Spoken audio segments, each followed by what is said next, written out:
ada dua pertanyaan. Yang pertama mengenai sejarah, yaitu saya baca mengenai Adam bukan manusia yang pertama di dunia, dan itu saya berpikir seperti itu, tetapi tidak bisa memahamkan ke anak-anak karena buku yang berhubungan dengan keilmuan tersebut itu masih, menurut saya belum menemukan. Tetapi saya ada pemikiran seperti itu karena beberapa hal. Dan kemudian saya membaca kutipan Romo Yai dan juga kutipan dari Kiai Haji Quraisy Shihab. Nah, ternyata memang benar bahwa Nabi Adam bukanlah manusia yang pertama. Nah, itu mohon bisa diberi pemahaman atau mungkin buku yang bisa saya baca, karena anak-anak itu sudah memahami bahwasanya manusia yang pertama adalah Nabi Adam. Itu pertanyaan yang pertama.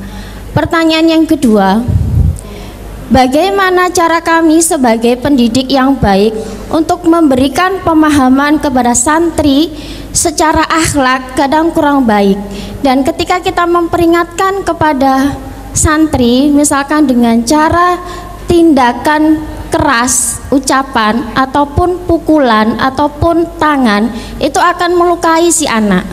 Tetapi ketika kita melakukannya dengan cara yang lemah lembut, kadang si anak melonjak. Nah, ini yang menurut Romo Yai bagaimana?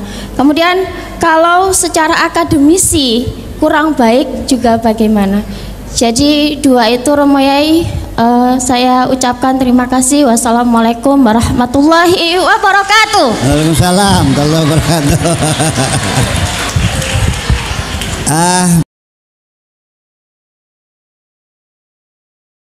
Begini, malaikat itu kan ketika mendengar Allah bikin Adam nggak ada masalah. Makhluk Allah yang lain dapat bocoran informasi ada Allah bikin Adam, nggak ada masalah. Mulai geger ini adalah ketika Adam diangkat menjadi khalifah. Di satu kampung damai-damai saja, mulai bertengkar ketika ada pemilihan kuwu. Betul enggak? Di Mesir tenang, di Mesir bukan di sini, di sana, di Mesir. Di Mesir itu tenang-tenang saja. Mulai mereka gontok-gontokan ketika menghadapi pilihan presiden. Jadi setiap kasus pemilihan pimpinan itu selalu menimbulkan kegaduhan. Wajar enggak? Wajar dong. Dan ketika idqala rabbuka lil malaikati inni ja'ilun fil ardi khalifah, disitulah mereaksi bermacam-macam. Malaikat juga keberatan, ada nota keberatannya, saya simpen arsipnya, ada arsipnya keberatan gitu. Kalau mau tahu boleh ada dulu. Kemudian malaikat juga menolak. Di sini saya ingin mengatakan, apakah khalifah itu maksudnya pemimpin? Ini kan menjadi bahasa viral, khalifatullah fil ardi. Pernah dengar ya? Khalifatullahi fil ardi, wakil Tuhan di atas bumi. Memang Tuhan perlu wakil? Memang Allah tidak bisa mengerjakan sendiri, perlu diwakili? Tanda tanya besar sesungguhnya. Yudabbirul amra minas sama ilal ardi, semua urusan langit bumi ditangani semua. La ta'khudhu sinatun wala naum, nggak pernah tidur, nggak pernah ngantuk Allah setiap hari. Ya, ta'ruju ilaihi fi kulli yawmin miqdaruhu khamsina alfi sanatin mimma ta'udun. Kepadatan Allah setiap hari itu penuh padat, ukurannya satu hari kamu satu harinya Allah sama dengan 50.000 tahun. Bayangkan dipres begitu, sangat sibuk, dan Allah tangani sendirinya. Jadi disitulah muncul pengertian khalifah itu. Dari situ muncul pengertian khalifah itu bukan wakil. Khalafa yakhlufu, itu artinya menggantikan. Nabi meninggal, muncullah Abu Bakar, namanya khalifatu silah, yang menggantikan, bukan mewakili, menggantikan. Saya meninggal, nanti setelah itu anak saya, setelah itu cucu saya, setelah itu buyut saya, setelah itu cangga, setelah itu wareng, udeg-udeg, blegedor, gedang. Nah, kalau begitu khalifah itu bukan pemimpin, berarti makhluk yang terus melakukan regenerasi. Udah, ini kita pendekatan linguistik dulu. Jadi khalifah itu bukan pemimpin, tapi adalah makhluk yang berketurunan. Kemudian malaikat bertanya, ataj'alu fiha may yufsidu fiha wa yasfiku dima, apakah engkau akan bikin orang yang nantinya akan membuat kerusakan di bumi ini, yang perang saudara banjir darah? Kalau begitu pernah terjadi dong, betul nggak? Nah, sebagian ulama mufassirin mengalihkan perhatian supaya tetap ada makhluk pertama. Mereka mengatakan yang perang itu sebangsa jin. Nah, kalau jin ada darahnya enggak, kan wayasfiku dima, menumpahkan darah. Kalau jin ada darahnya enggak? Darahnya merah atau kuning darahnya? Jadi artinya bahwa berarti sebelum Nabi Adam itu sudah ada manusia. Ini dugaan, kita sama-sama tidak tahunya. Pokoknya kalau kita kajian itu jangan dulu mengambil kesimpulan dan memastikan. Semua kesimpulan kita sifatnya sementara.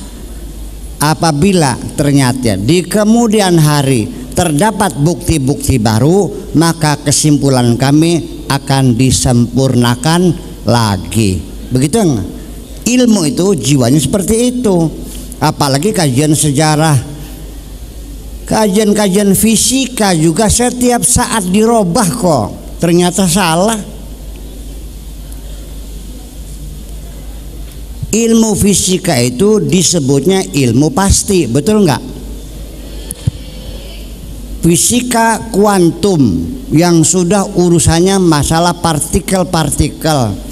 Apakah dikiranya keputusan Einstein bahwa proton itu sebesar itu, ternyata ketika diuji ulang dengan metode yang berbeda. Dulu Einstein menggunakan itu, mengukur proton itu dengan orbitnya elektron di seputar proton. Disitulah mengukur kebesaran siku-siku dari proton. Ternyata dengan menggunakan ion terakhir, ternyata proton yang diduga Einstein 14% lebih kecil daripada ini. Semuanya berubah. Tabel periodik sekarang di kimia sekarang sudah muncul, ada unsur kimia yang baru.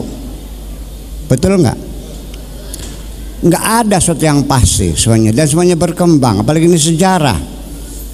Tetapi Imam Zamakhsyari begitu melihat Al-Quran yang menyatakan bahwa di langit ada binatang melata, wa ma fihi ma min dabbah, binatang melata yang ada di langit, yang ada di bumi. Pada abad keempat Hijriah, Imam Zamakhsyari sudah mengatakan kemungkinan di planet lain ada makhluk yang berbudaya seperti kita ini. Mau bilang apa lagi? Semuanya kemungkinan. Dan kita akhirnya sama-sama tidak tahu. Dalam keilmuan semacam ini, at the end you have to say I don't know anything. Di penghujungnya engkau terpaksa mengatakan aku tidak tahu apa-apa. Anda bisa bilang I know, tapi I know nothing sama aja akhirnya.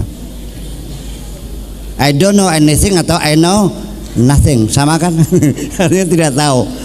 Nah, di sini saya juga ingin menyampaikan, apakah engkau menduga ketika nanti setelah kiamat selesai, yang masuk surga selamanya, yang masuk neraka abadal abidin selamanya, dan setelah itu Allah pensiun,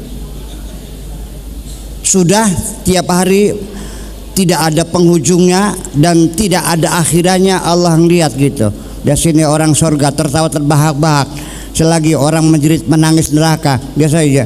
Selamanya begitu, sudah stop, atau Allah akan bikin makhluk baru lagi. Nah, sebelum Adam ada makhluk enggak? Sejak kapan Allah bikin makhluk? Ini sampai menimbulkan pertengkaran antara Imam Ghazali sama Ibnu Rusdi. Ini tidak akan pernah selesai. Tetapi satu, Allah itu punya sifat Al-Khallaq, yang selalu mencipta. Sampai kapan? Tidak pernah berakhiran. Allah selamanya Khallaq. Kalau Khaliqun yang mencipta, tapi Al-Khalaq yang selalu mencipta. Setelah dunia, kalau kita begini, yang kita tempati ini, tata surya kita ini bintangnya apa namanya? Matahari. Matahari itu adalah bintang kita. Oke. Di mana letaknya? Di galaksi. Salah satu galaksi dari sekian miliar galaksi yang tak terhingga. Galaksi kita namanya galaksi The Milky Way, atau bahasa Indonesianya bilangnya galaksi Bima Sakti. Bintang kita ini yang matahari ini letaknya di tengah, tidak di tengah sekali, tidak di barisan luar sekali. Ya, jadi tidak di black hole dan juga tidak di lingkaran luar, di tengah-tengah. Matahari kita ini, matahari ini bintang yang sedang. Paling besar tidak, paling kecil juga tidak. Paling terang juga tidak, paling redup juga tidak, sedang saja. Lalu setiap bintang itu ada namanya planet-planet yang berputar, mengorbit sekitarnya. Nah, kita ini namanya tata surya. Bintang itu juga ada kematiannya, ada namanya kematian. Ada seperti manusia, apa saja semua ada batasnya. Kullu nafsin dha'iqatil maut, semuanya akan habis, semuanya akan mati. Bintang juga akan mati. Matinya bintang itu adalah akibat permukaan yang mendingin, bagian dalam yang terus bergejolak panas.